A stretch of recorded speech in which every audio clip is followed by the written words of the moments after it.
इंकं television YouTube चेनेलाव culture माबा interview जानो नागिरदों जों दाबो दंफैयो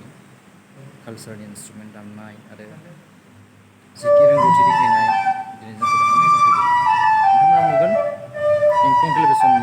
इउटुब चेनेलाव लाइभ हगारगोन नोंथांमोना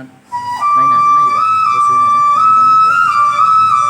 नोंथांमोना नायनो गोसोबा नेना था लोगोफोर